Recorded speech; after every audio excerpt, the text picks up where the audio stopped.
Donald Trump, যিনি সারা জীবন আগুন আর ধ্বংসের খেলা খেলে এসেছেন, তিনি এখন হোয়াইট হাউসের ওভাল অফিসে বসে রীতিমতো ঘামছেন এবং একটা যুদ্ধবিরতির চুক্তিতে সই করার জন্য এক প্রকার মরিয়া হয়ে উঠেছেন।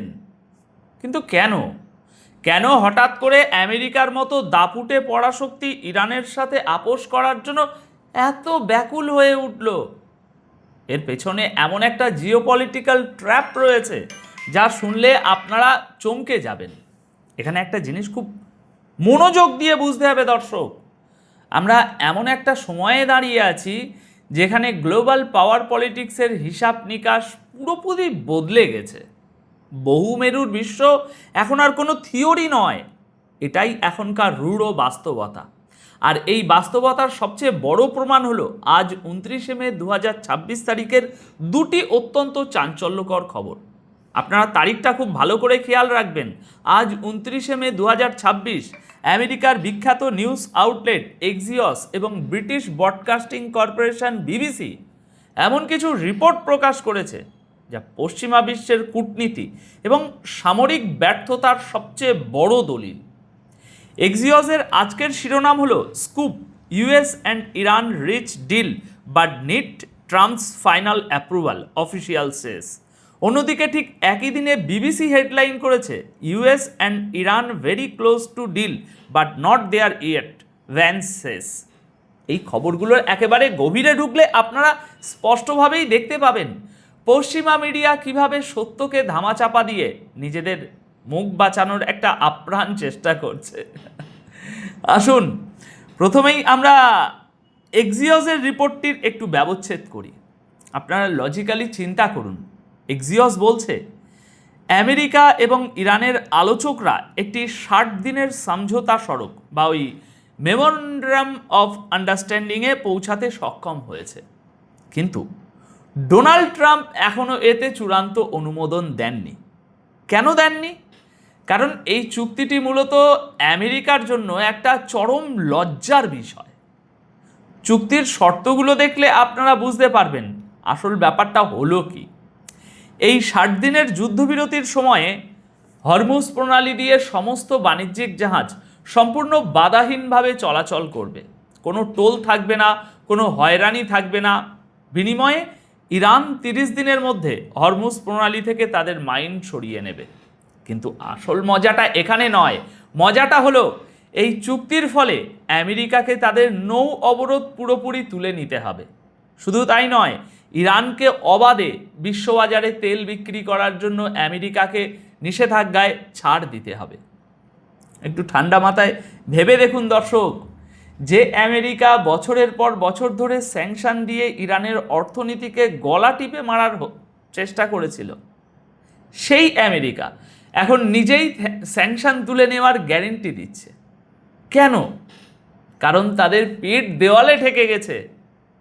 এক্সিওস তাদের এই রিপোর্টে আরও বলছে যে আমেরিকার আলোচকরা ডোনাল্ড ট্রাম্পকে চুক্তির বিস্তারিত জানিয়েছেন, কিন্তু ট্রাম্প সাথে সাথে সই করেননি। তিনি কি বলেছেন? তিনি বলেছেন মধ্যস্থতাকারীদের বলেছেন যে তাকে ভাবার জন্য কয়েকটা দিন সময় দিতে হবে। ট্রাম্পের এই ভাবনার কারণটা কি জানেন? কারণ এই চুক্তিতে সই করার মানে হলো সারা বিশ্বের সামনে আনুষ্ঠানিকভাবে এটা স্বীকার করে নেওয়া যে আমেরিকার সামরিক এবং অর্থনৈতিক দাদাগিরি আর আগের মতো কাজ করছে না এখন। আচ্ছা, এবার আসুন আজ 29শে মে 2026 তারিখের বিবিসির রিপোর্টে আমেরিকার ভাইস প্রেসিডেন্ট জেডি ভ্যান্সের একটি সাক্ষাৎকার উঠে এসেছে, খুবই গুরুত্বপূর্ণ। ভ্যান্স সাংবাদিকদের বলছেন তারা চুক্তির খুব কাছাকাছি, কিন্তু এখনও চুক্তি চূড়ান্ত গন্তব্যে পৌঁছাননি। তিনি অত্যন্ত সতর্কভাবে শব্দ চয়ন করেছেন, কারণ তিনি খুব ভালো করেই জানেন এই মুহূর্তে যদি তারা প্রকাশ্যে স্বীকার করে নেন যে তারা চুক্তির জন্য মরিয়া, তাহলে বিশ্বমঞ্চে তাদের দুর্বলতা আরও প্রকট হয়ে উঠবে। বিবিসি তাদের এই রিপোর্টে পরিষ্কার জানাচ্ছে যে হরমুজ প্রণালী বন্ধ থাকার কারণে বিশ্বজুড়ে জ্বালানির বাজারে যে আগুন লেগেছে তা সামাল দেওয়ার ক্ষমতা এখন আর পশ্চিমাদের হাতে নেই। জেডি ভ্যান্স সাংবাদিকদের কাছে একটা অত্যন্ত আশাবাদী টোন বজায় রাখার চেষ্টা করেছেন। তিনি বলছেন আমেরিকা বিশ্বাস করে যে ইরান নাকি গুড ফেইথ বা সদিচ্ছা নিয়ে আলোচনা করছে। দর্শক, আপনারা কি বুঝতে পারছেন এখানে পশ্চিমাদের নির্লজ্জ ডবল স্ট্যান্ডার্ডটা কোথায়? গতকাল পর্যন্ত যে ইরানকে তারা শয়তানের শক্তি বলে গালি দিত, আজ তাদের নিজেদের তেলের দরকারে এবং হরমুজ প্রণালী খোলার দায়ে সেই ইরানকেই তারা বলছে গুড ফেদে আলোচনা করার বিশ্বস্ত পার্টনার। বিবিসি আরও জানাচ্ছে ইরানের রাষ্ট্রীয় মিডিয়া একটি 14 দফা চুক্তির ড্রাফট প্রকাশ করেছে, যেখানে পরিষ্কার বলা হয়েছে যে আমেরিকার নৌবাহিনীকে ইরানের আশপাশ থেকে সরে যেতে হবে এবং হরমুজ প্রণালীর নিয়ন্ত্রণ থাকবে শুধুমাত্র ইরান ও ওমানের হাতে। হোয়াইট হাউস এটাকে সম্পূর্ণ বানোয়াটি বলছে ঠিকই, কিন্তু পর্দার আড়ালের সত্যটা হলো আমেরিকা এখন তাদের নিজেদের তৈরি করা ফাঁদেই আটকা পড়ে একেবারে খাবি খাচ্ছে। এখন আসুন আমরা খবরের পিছনের আসল চালগুলো একটু লজিক্যালি বিশ্লেষণ করি। এই যে ডোনাল্ড ট্রাম্প এখন সই করার জন্য কলম হাতে নিয়ে দিনের পর দিন ভাবনা চিন্তা করছেন, এর পেছনে রয়েছে পশ্চিমা বিরোধী দেশগুলোর একটা নীরব মাস্টার স্ট্রোক। আপনারা কি জানেন এই আলোচনার সূত্রপাত কিভাবে হয়েছিল? এর পেছনে গত এপ্রিলে মধ্যস্থতা করেছিল চীন, যে চীনকে আমেরিকা তাদের 1 নাম্বার গ্লোবাল শত্রু মনে করে। সেই চীনের প্রেসিডেন্ট শি জিনপিংয়ের কাছে ডোনাল্ড ট্রাম্পকে কার্যত সাহায্য চাইতে হয়েছে মধ্যপ্রাচ্যের এই আগুন নেভানোর জন্য। এটা আমেরিকার মতো একটা সুপার পাওয়ারের জন্য কতটা অপমানজনক তা নিশ্চয়ই আমাকে আর বেশি ভেঙে চুড়ে বলে দিতে হবে না। ইরান এখানে একটা ব্রিলিয়ান্ট লেভেলের চাল চেলেছে। আমেরিকা চেয়েছিল আগে ইরান তাদের পরমাণু কর্মসূচি নিয়ে একটা চুক্তিতে আসুক, তারপর আমরা দয়া টয়া করে যুদ্ধ থামাবো। ঠিক বলছি কি না? কিন্তু ইরান সরাসরি আমেরিকাকে মুখের উপরে না বলে দিল, না, আগে তোমরা যুদ্ধ থামাবে, নৌ অবরোধ তুলবে, স্যাংশন প্রত্যাহার করবে, তারপর আমরা পরমাণু নিয়ে কথা বলবো। এবং দিন শেষে আজকে আমেরিকাকে ইরানের এই শর্তেই মাথা পেতে মেনে নিতে হচ্ছে শর্তটা। আপনারা লজিক্যালি চিন্তা করুন, এই চুক্তির ফলে ইরান কি পাচ্ছে? ইরান স্যাংশন থেকে মুক্তি পাচ্ছে, তাদের আটকে থাকা বিলিয়ন বিলিয়ন ডলারের যে ফ্রোজেন ফান্ড সেটা ফিরে পাচ্ছে এবং বিশ্ববাজারে অবাধে তেল বিক্রি করার একটা সুযোগ পাচ্ছে। এই তেল কারা কিনবে? ভারত কিনবে, চীন কিনবে, অর্থাৎ গ্লোবাল সাউথের বা ব্রিক্সের দেশগুলো তাদের জ্বালানি নিরাপত্তা নিশ্চিত করবে। আর ইরানের অর্থনীতি এতে করে ফুলে ফেঁপে উঠবে। অন্যদিকে আমেরিকা কি পেল? আমেরিকা শুধু একটা সাময়িক স্বস্তি পেল, যাতে তাদের আর কোনো সৈন্য মধ্যপ্রাচ্য থেকে মৃত দেশে না ফেরে, কারণ সামনেই তাদের নির্বাচন। আর এই মুহূর্তে একটা দীর্ঘস্থায়ী যুদ্ধে জড়িয়ে পড়া মানে ডোনাল্ড ট্রাম্পের রাজনৈতিক ক্যারিয়ারের একেবারে বলতে পারেন অপমৃত্যু। এখানে একটা জিনিস খুব মনোযোগ দিয়ে বুঝবেন দর্শক, পশ্চিমা দেশগুলো কেন এই যুদ্ধ আর টানতে পারছে না? কারণ তাদের অস্ত্রের গুদাম একেবারে খালি হয়ে যাচ্ছে। ওয়াল স্ট্রিট জার্নালের মতো পশ্চিমা মিডিয়াগুলোও আজ স্বীকার করতে বাধ্য হচ্ছে যে আমেরিকার অস্ত্র উৎপাদন ক্ষমতা এখন আর আগের মতো নেই। ইউক্রেন যুদ্ধে তারা ড্রোন নিয়ে যে একটা মহা এক্সপেরিমেন্ট করতে চেয়েছিল, সেটা ডাহা ফ্লপ করেছে।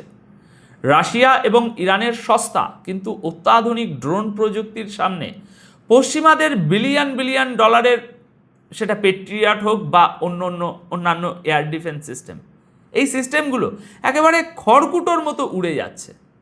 বিবিসি রিপোর্টে আপনারা দেখছেন আমেরিকা এবং ইরান একে অপরের উপর হামলার দাবি করেছে। এই চুক্তির কথা যখন চলছে ঠিক সেই সময়েই ইরানের আইআরজিসি একটি মার্কিন ঘাঁটিতে সরাসরি হামলা চালিয়েছে। বিস্তারিত প্রতিবেদন আপনাদেরকে দিয়েছি। আবার ইরান দাবি করছে তারা একটি মারাত্মক মার্কিন ড্রোন ভূপাতিত করেছে, যদিও আমেরিকার সেন্ট্রাল কমান্ড সেটা অস্বীকার করেছে। কিন্তু এই অস্বীকার করার ছেলে মানুষই খেলা দিয়ে তো আর ভূ রাজনীতির রূঢ় বাস্তবতা বদলানো যায় না।